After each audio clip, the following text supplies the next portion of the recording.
Hello दोस्तों। Astro stock prediction में आपका स्वागत है। टेक्निकल चार्ट्स डाटा पॉइंट्स के ऊपर आधारित इस कार्यक्रम में आने वाले दिन का मैं प्रेडिक्शन बोलता हूं, जिसमें निफ्टी बैंक निफ्टी के लेवल्स होते हैं, लेवल्स यानी सपोर्ट रेजिस्टेंस।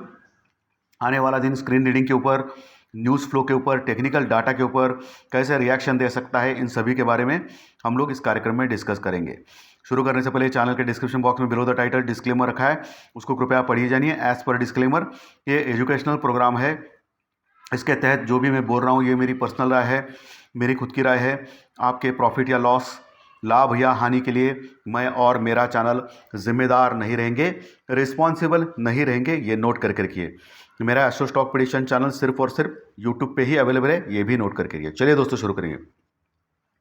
दोस्तों, शुक्रवार के सत्र में American market flattish type close हो गया, 25 पॉइंट माइनस में, और नैस्डैक भी लगभग 20-30 पॉइंट माइनस में क्लोज हो गया। दोस्तों, एशियन मार्केट शुक्रवार के सत्र में अच्छे खासे माइनस में क्लोज हो गए, यूरोपियन मार्केट भी अच्छे खासे माइनस में क्लोज हो गए दोस्तों।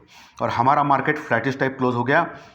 निफ्टी लगभग 55.55 पॉइंट माइनस में क्लोज हो गया, 19,300 के आसपास, 19,300 के पास। और वही बैंक निफ्टी लगभग 30-40 पॉइंट माइनस में क्लोज हो गया। Bank Nifty relatively strong, 55.50 point लगभग। एक्चुअली बैंक निफ्टी स्ट्रॉन्ग था दोस्तों निफ्टी के मुकाबले, अगर आप परसेंटेज में देखेंगे तो। ठीक है, सो फ्लैटिश टाइप का, फ्लैट टू नेगेटिव टाइप का क्लोजिंग हमको मिल गया था। लेकिन नीचे की ओर से ज़बरदस्त रिकवरी हो गई थी निफ्टी में, लेकिन फिर से सेल ऑन राइज मार्केट। तो आपको अगले हफ्ते सोमवार से शुक्रवार जो सेशन होने वाले हैं, उसमें मैं निफ्टी में लगभग 200-300 पॉइंट का करेक्शन देख रहा हूं दोस्तों, एज पर माय एक्सपीरियंस जो मैं बोलता हूं। पिछले हफ्ते भी मैंने बुधवार के दिन आपको बोला था कि गुरुवार, शुक्रवार और आने वाले सोमवार, ये 3 दिनों में निफ्टी में 200-300 पॉइंट का करेक्शन दिख सकता है। और आपने देखा लगभग 200 पॉइंट का करेक्शन निफ्टी में गुरुवार और शुक्रवार के सत्र में, दोनों दिन को मिला के अगर आप टॉप लेवल पे सेलिंग उसको देखा तो आपको दिखेगा कि 200 पॉइंट का करेक्शन हो चुका है निफ्टी में। ओके, और अगले हफ्ते और 200-300 का करेक्शन हो सकता है, या मार्केट जबरदस्त वोलेटाइल रह के ऊपर भी जा सकता है। लेकिन 200-300 पॉइंट का आइदर साइड मूवमेंट नीचे या ऊपर मैं निफ्टी में एक्सपेक्ट कर रहा हूं, और बैंक निफ्टी में लगभग 500,000 का ऊपर या नीचे मूवमेंट एक्सपेक्ट कर रहा हूं। अभी ऊपर या नीचे ये कैसा डिसाइड करेंगे, इसके बारे में डिस्कस करेंगे। ठीक है, ये बहुत ही इंपॉर्टेंट वीडियो है दोस्तों, बिल्कुल मिस नहीं करना है। और सब कुछ इंपॉर्टेंट ये वीडियो जो है वो आखिर तक देखना है दोस्तों, बहुत बहुत इंपॉर्टेंट चीज़ें बताने वाला हूं मैं। पहली चीज़, न्यूज़ आ गई है कि रिलायंस इंडस्ट्रीज़ का जो सब्सिडी है जियो फाइनेंशियल सर्विसेज, वो 21 तारीख को यानी सोमवार के दिन लिस्टिंग होने जा रही है दोस्तों। हम लोग अभी सोमवार की बातें कर रहे हैं, 21 अगस्त की। तो कल की, यानी कल सोमवार है 21 तारीख। सो कल जियो फाइनेंशियल सर्विसेज की लिस्टिंग हो रही है, लेकिन उसमें आप अगर फ्रेश बाइंग करते हो तो आपको बेचना अलाउड नहीं है उसी दिन। ओके, और जिनके पास वो शेयर्स है यानी अलॉटमेंट हो चुकी है, वो बेच सकते हैं। सो कल जो ओपनिंग होगी जियो फाइनेंशियल सर्विसेज के बाद, तो रिलायंस शेयर के ऊपर आपकी नज़र होनी चाहिए। और रिलायंस का वेटेज निफ्टी में ज़्यादा है, सो निफ्टी ज़बरदस्त मूवमेंट कर सकता है कल के दिन। ये पहली चीज़ ध्यान में रखना है। दूसरी चीज़, वीकेंड पे खबर आ चुकी है कि चीन और ताइवान के बीच में टेंशन बढ़ चुकी है। चीन हमेशा की तरह ताइवान के एरिया में घुस गया है और बाय एयर और नाटक कर रहा है, और वो हमेशा नाटक करता है। पिछले कई बार हम लोगों ने देखा है कि नाटक कर रहा है, और हमेशा हमको लगता है कि बहुत बड़ा वॉर हो जाएगा, लेकिन वॉर नहीं होता है दोस्तों, वॉर होता नहीं है। क्योंकि चीन ऑलरेडी आर्थिक मंदी की समस्या से जूझ रहा है।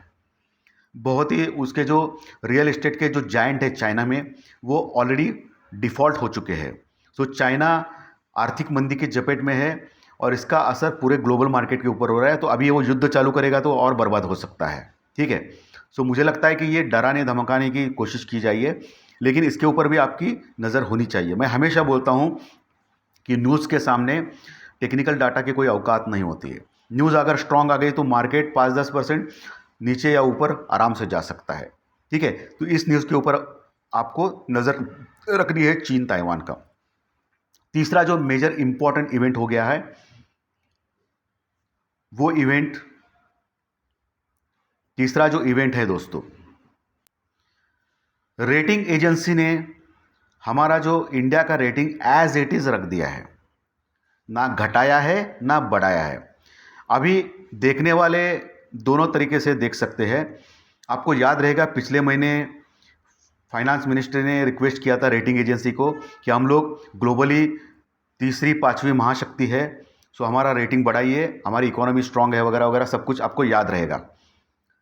तो ऐसा कहा जा रहा था गवर्नमेंट ऑफ इंडिया से कि हमारी रेटिंग बढ़ सकती है क्योंकि हम लोग दुनिया में पावरफुल है, लेकिन झटका मिला और रेटिंग एजेंसी ने इंडिया का रेटिंग बढ़ाया नहीं है, एज इट इज़ रख दिया है, जो था पहले वही रख दिया है। अभी ये निगेटिव चीज़ है, लेकिन एक पॉजिटिव चीज़ भी ये भी है कि इन रेटिंग एजेंसी ने अमेरिका जैसे बड़े महासत्ता का डाउनग्रेड किया है। उसके बाद भी ये मार्केट रिकवर हो गए, पहले 2-3 दिन घटे थे, बाद में रिकवर हो गए। हमारा डाउनग्रेड नहीं किया है, हमको घटाया नहीं गया है, एज इट इज़ रख दिया है। सो बोलने के लिए ये पॉजिटिव, यानी एज इट इज़ इसका असर दिखेगा नहीं, लेकिन निगेटिव लेंगे तो इसमें गड़बड़ हो सकती है, मार्केट गिर सकता है दोस्तों। ऑलरेडी निफ्टी बहुत ही ज़बरदस्त वीक स्ट्रक्चर में है दोस्तों। वीक टेक्निकल चार्ट है निफ्टी का, बार बार 19,250 19,250 जो इम्पोर्टेंट सपोर्ट है एज पर टेक्निकल, वहाँ तक जाता है, फिर बाउंस बैक करता है।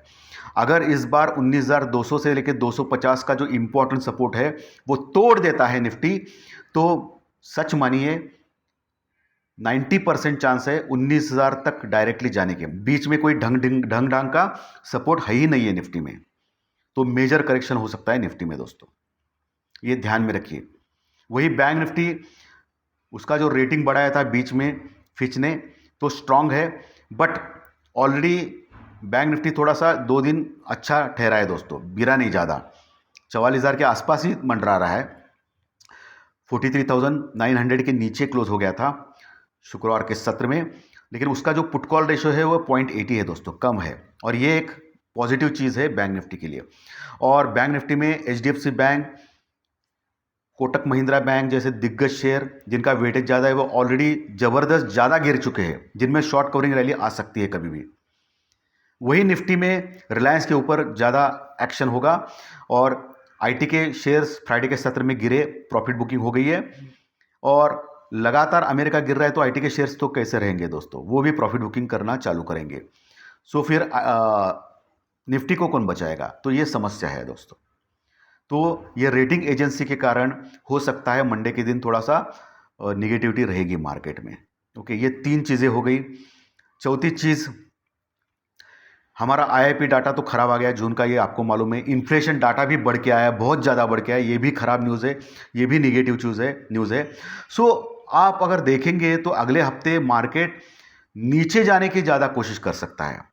आप मान सकते हो 70% नीचे जाने की कोशिश कर सकता है, और 30% चांस है कि ऊपर जा सकता है। ऊपर जाने में प्रॉब्लम क्या है, अभी हर लेवल पे 19,400 से लेके 20,000 19,400 से लेके 20,000 तक हर लेवल पे जबरदस्त रेजिस्टेंस यानी रुकावट है। करोड़ों में कॉन्ट्रैक्ट जुड़ चुके हैं जिनको मालूम है कि ऊपर नहीं जा सकता है निफ्टी। पहला जो रेजिस्टेंस रुकावट है वो 19,500 550 के पास है दोस्तों। अगर कोई पॉजिटिव न्यूज़ आ गई है रशिया यूक्रेन के फ्रंट में, या कोई पॉजिटिव न्यूज़, तो ही ऊपर आ सकता है निफ्टी, अन्यथा बहुत मुश्किल है ऊपर जाने की दोस्तों। तो ये समस्या है।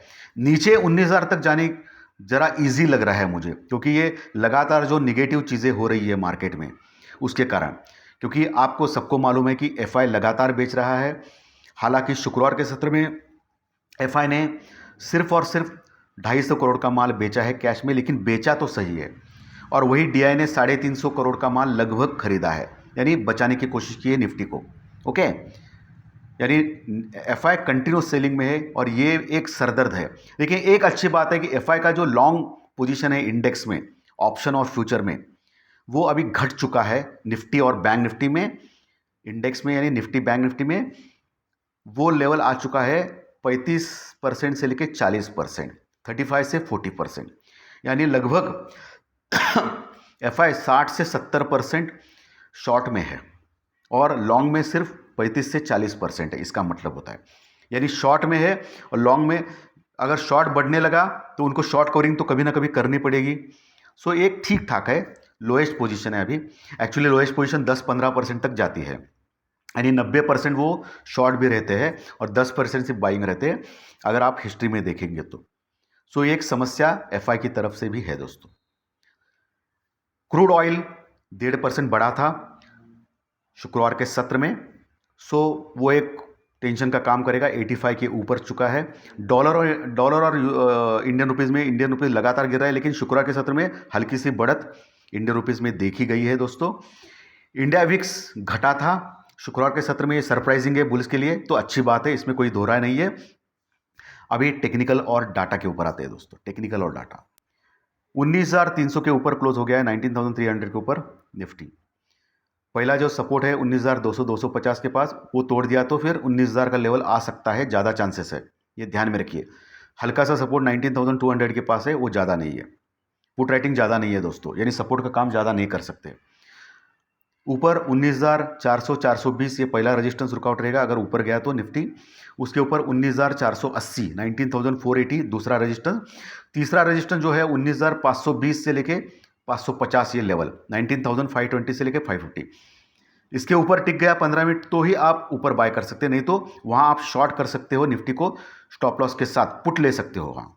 वही बैंक निफ्टी में 43,850 के आसपास क्लोज हो गया था। 43,500 से लेके 43,650, मैं बार बार कह रहा हूँ ये एरिया बहुत ही स्ट्रांग सपोर्ट है बैंक निफ्टी में।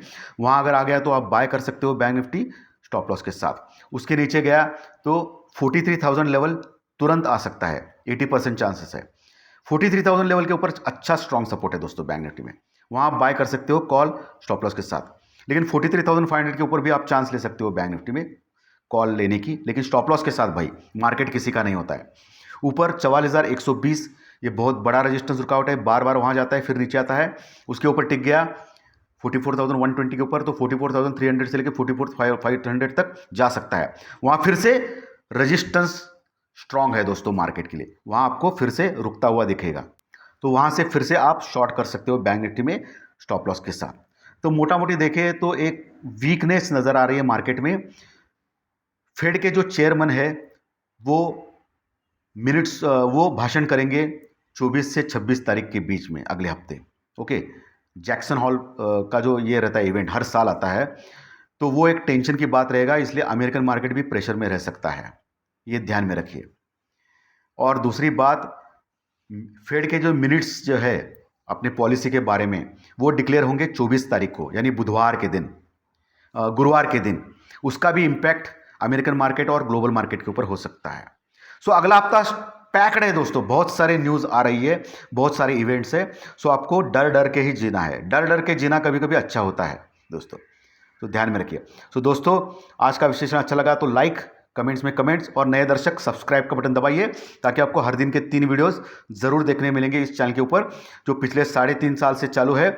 80,000 सब्सक्राइबर ऑलरेडी हो चुके हैं, नंबर 1 फाइनेंशियल एस्ट्रो चैनल है पूरे यूट्यूब पे। धन्यवाद, फिर मिलेंगे कल सुबह प्री मार्केट रिपोर्ट में 7 बजे।